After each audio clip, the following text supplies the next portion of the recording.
प्रिय मित्रों, जय श्रीमन नारायण।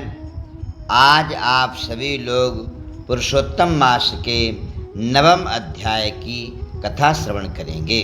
सूत जी बोले, उसके बाद में विस्मय से युक्त नारद ऋषि ने मेधावी ऋषि की कन्या का अद्भुत वृत्तांत पूछा।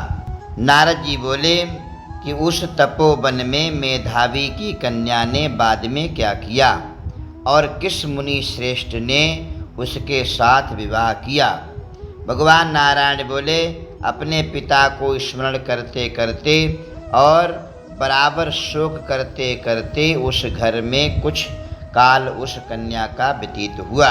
यूथ से भ्रष्ट हुई हरणी की तरह घबराई, शून्य घर में रहने वाली, दुख रूप अग्नि से उठी हुई, भाप द्वारा बहते हुए अश्रु नेत्र वाली, जलते हुए हृत कमल वाली, दुख से प्रतिक्षण गर्म श्वास लेने वाली, अति दीना घिरी हुई सर्पणी की तरह अपने घर में संरुद्ध, अपने दुख को सोचती और दुख से मुक्त होने के उपाय को ना देखती हुई, उसके शुभ भविष्य की प्रेरणा से सांत्वना देने के लिए उस वन में अपनी इच्छा से ही परम क्रोधी, जिनको देखने से ही इंद्र भयभीत हो जाते हैं, ऐसे जटाओं से व्याप्त साक्षात शंकर के समान भगवान दुर्वासा ऋषि आए।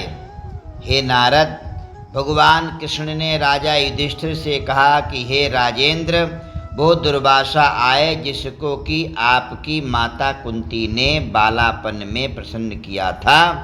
तब उन सुपूजित महर्षि ने देवताओं को आकर्षण करने वाली विद्या उन्हें दी और हे भूपाल, उन्होंने सब देवताओं से नमस्कार किए जाने वाले मुझको भी रुक्मिणी के साथ रथ में बैलों की जगह जोता।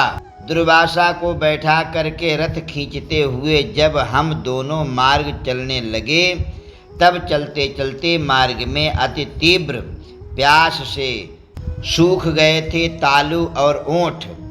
जिस रुक्मिणी के ऐसी जल चाहने वाली रुक्मिणी ने जब मुझे सूचित किया, तब कंधे पर रथ को जोत को रखे हुए चलते चलते ही पांव के अग्रभाग से पृथ्वी को दबा करके रुक्मिणी के प्रेम के वशीभूत मैंने भोगवती नाम की नदी को उत्पन्न किया।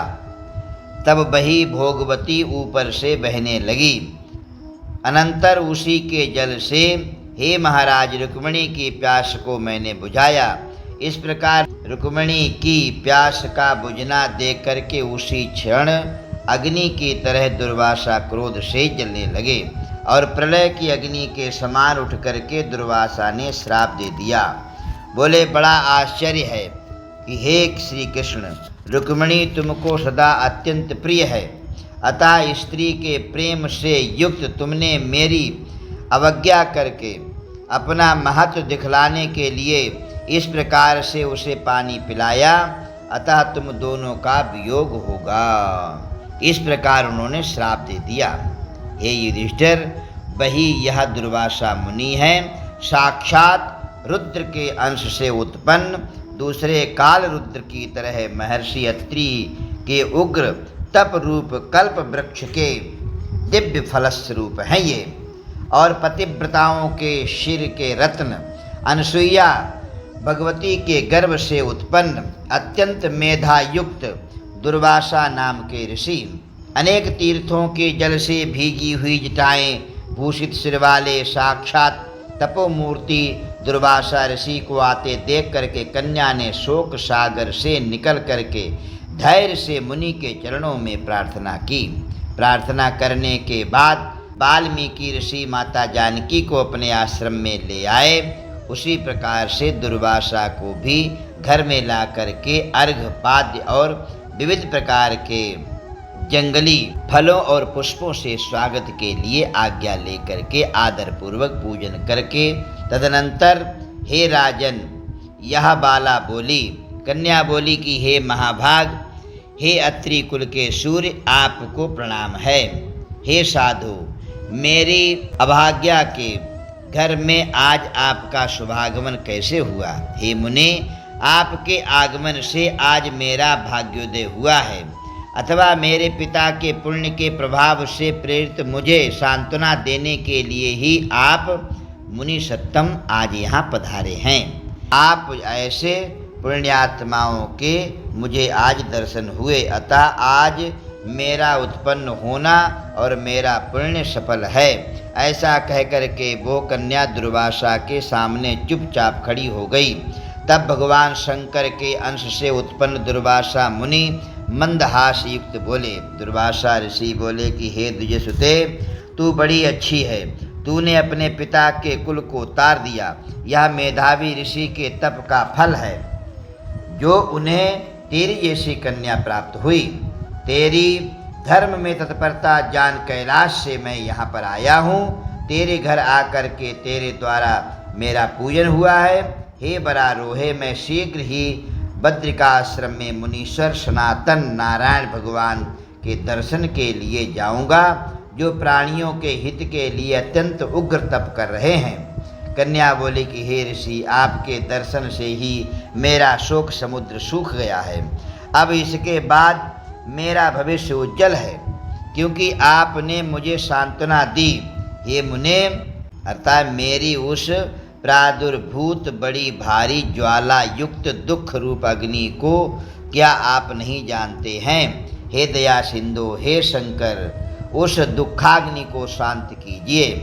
मेरे विचार से हर्ष का कारण मुझे कुछ भी दिखाई नहीं देता। ना मुझे माता है, ना पिता, ना कोई भाई है जो धैर्य प्रदान करता। अतः दुख समुद्र से पीड़ित मैं कैसे जीवित रह सकती हूँ?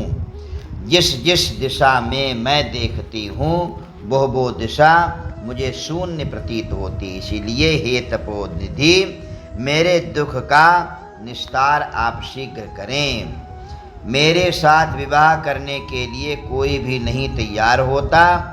इस समय मेरा विवाह ना हुआ तो मैं फिर वृषली शूद्रा हो जाऊंगी, या मुझे बड़ा भय है। इसी भय से ना मुझे निद्रा आती है और ना भोजन में मेरी रुचि होती है। हे भगवान, अब मैं शीघ्र ही मरने वाली हूँ, यह मेरा इस समय निश्चित है। ऐसा कहकर के आंसू बहाती हुई कन्या दुर्वासा के सामने चुप हो गई। तब दुर्वासा कन्या का दुख दूर करने का उपाय सोचने लगे। श्री नारायण भगवान बोले, इस प्रकार मुनि कन्या के वचन सुन करके और इसका अभिप्राय समझ करके बड़े क्रोधी मुनिराज दुर्वासा ने उस कन्या का कुछ हित विचार पूर्ण कृपा से उसे देख करके सारभूत उपाय उसके लिए बतलाया। इति श्री बृहत नारदीय पुराण मास महात्म्य, अर्थात इस प्रकार से आज आप सभी लोगों ने 9वें अध्याय की कथा के लिए श्रवण किया। आप सभी लोगों के लिए जय श्रीमन नारायण। बोलिए पुरुषोत्तम भगवान की जय।